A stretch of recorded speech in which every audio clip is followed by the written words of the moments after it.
$60,000 Integra. Oh baby, an Acura Integra Type-R from the 90s lore. So nice. The engine is 1.8 displacement, a VTEC, inline 4. Even in the turbulent 20, prices of used Acura Integras rise perplexingly. Remember when Mark IV Supras started going for $50,000 and we thought that was ludicrous? And now, some 6,000-mile Integra Type-R set a model and trim record on Bring a Trailer for $82,000. That's how much we want the 90s back. I mean, look, Bill and Ted are back. Okay, that was 1989, but you get what I'm saying. Top Gun is back. Okay, that was 1986, but you get what I'm saying. Rocco's Modern Life. There we go. The average prices for Integra Type-Rs on Bring a Trailer's data graph is a swarm of dots from $20,000 to about $40,000. Those cars that were sold for those prices are good, but they have sunburned seats, and the dashboards got carved up over the years to swallow 20 years worth of different head units.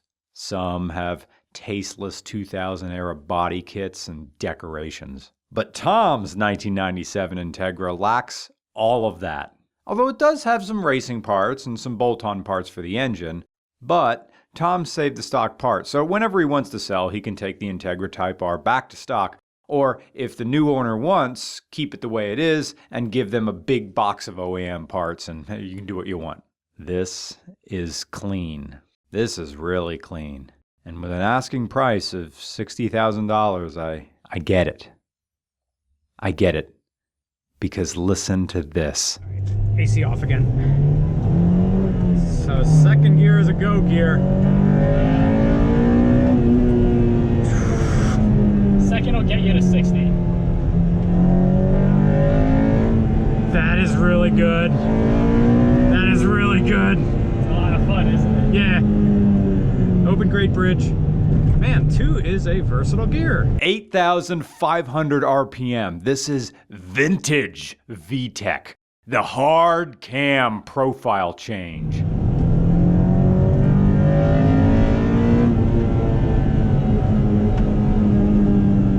The thing about that sound is that everybody knows you're going fast.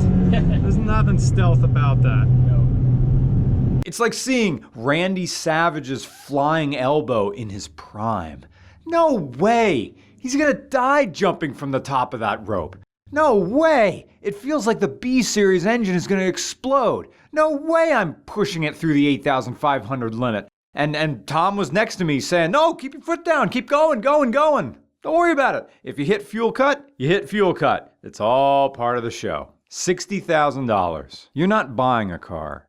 You're buying a time machine that only goes to 1997. I think it's worth every penny. So here we have another Integra. Thank you, Greg, for bringing your 1995 Integra GSR with 222,000 miles on it, with peeling paint, wiring everywhere, rust bubbles, and timing cover bolts that rusted in place, as a counterpoint to Tom's fresh Type-R. For most of us, these are now the two extremes we see in Integras on the used market. Either crazy fresh and crazy expensive, or used. But hey, Greg's here. This is a one owner. He bought it in 1995 and never stopped driving it. Now the difference between the GSR and the Type-R is basically the difference between expectation and reality when someone would walk up to you during lunch and say, "Tss, my friend over there likes you." And you look over the shoulder and hope you see a Type-R waving back, but nope, GSR. And yet, well, hey, you're not going stag to the prom at least. The Integra Type-R features a 1.8-liter VTEC inline 4 and a 5-speed manual transmission. The car makes 195 horsepower and 130 foot-pounds of torque. That's 25 more horsepower than the GSR, while being 93 pounds lighter. The Type-R also briefly held the record for the most power per liter of a naturally aspirated, mass-produced piston engine. The record was eventually broken by the Honda S2000, with 120 horsepower per liter to the Type-R's 108. Fuel economy of the Type-R is 25 city, 31 highway. Tom can get like 26 if he tries. The Type-R is a car that privileges performance over comfort, like an edgy stand-up comic, while the GSR is a comic who has a set ready for late night. On the Type-R, a lot of comfort features were eliminated altogether to keep the car's overall weight down. No rear wiper, no vanity mirrors, and the AC goes from standard to optional. Although this Type-R does have air conditioning. No dashboard insulator, no drive shaft dampener, and no shifter dampener. And no transmission mount, which really makes you wonder how much weight those components are actually adding. Acura Integra. It's 1997 and oh, here comes Max with his Prodigy email address and his Columbia House CD subscription. Why do you get this car? Why you? With your sunshine smile and your 3 girlfriends from 3 different schools? Your speed stick never runs out, does it? I'll bet your pubes even braid themselves. How do I become you? Modifications to this Type-R include a cold air intake, hot air intake, that doesn't do much but make the car sound cooler when the VTEC kicks in. Which isn't a compliment, really. Stiffer shocks and strings for track days and a different, beefier strut tower bar because the OEM is thinner and not as sturdy. It also has the JDM 16-inch OEM wheels with 10 spokes as opposed to the USDM 7. Tom purchased this 10 years ago at 63,000 miles and it currently sits at 88,000 miles. And if you're wondering how the engine bay is so clean, it was originally detailed by the previous owner who kept the car as a garage queen. Tom decided to keep the engine bay immaculate once he got it. Look at this. You could take a decontamination shower until your skin is redder than Dana White, and this engine bay would still be allowed in the lab before you. Only 327 Type-Rs were produced for 1997, I'm assuming for the North American market, and white was the rarest color. Although when you look on Bring a Trailer, white is the most popular color. Anyway, so Tom stands to make a pretty penny whenever he decides to sell this, even with all the track work done to it. Again, he still has all the OEM parts. But back to Greg's car for a minute. It still runs. It still goes to redline. The GSR's redline was 8,100 RPM, so 400 RPM less. And the cam rollover is less aggressive than the Type-R, but still violent compared to modern VTEC systems. If the average clean Integra is $20,000 to $40,000, what will a high mileage, visually worn but mechanically sound example like Greg's go for? If this was a 1995 manual Civic Coupe with a D-Series instead of the B-Series, and 222,000 miles, and rust. What do you think? 1,000 maybe? 1,000 just for manual tax? Yeah, all right. But this says Integra on it. This says VTEC. This is Latinum. You can't replicate it. So what? $4,000? Maybe $5,000? Someone really wants it? Maybe reasonable to someone who needs it, needs an Integra, needs that die-hard excitement, the real deal. Look, I don't want a 10th generation Civic Si. I want an Integra. I don't want to watch Snowpiercer. I want to watch Die Hard. Don't give me a Corolla hatch. Give me an old Integra. I don't care about Artemis Fowl. I care about Die Hard. I don't want to drive a turbo Mustang. I want to drive an Integra. I don't want to live free or die hard.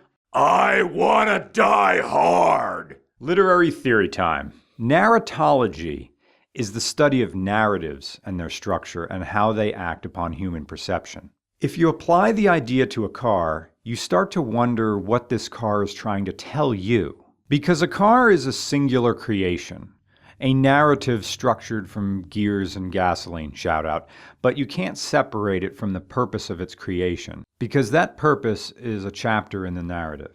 And what it actually achieves is another. And your response is another, and so on and so forth as you build meaning. Create meaning. Distill meaning.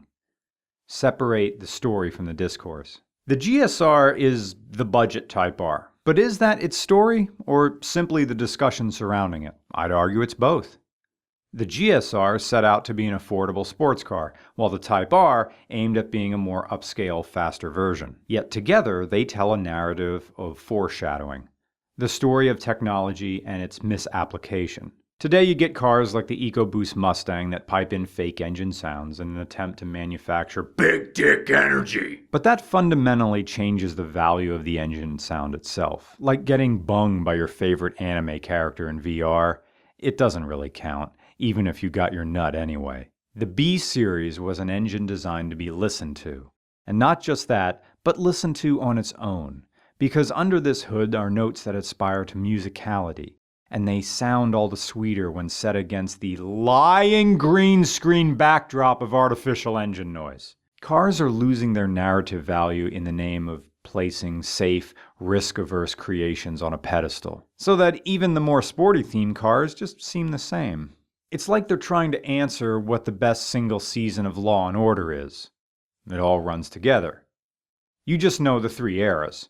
Pre-Jerry Orbach, Jerry Orbach, and the rest. So it's all the more striking when you encounter something like this, the Type-R. Because while it's a very boomer opinion to express, an engine like this can remind you of how it's supposed to be.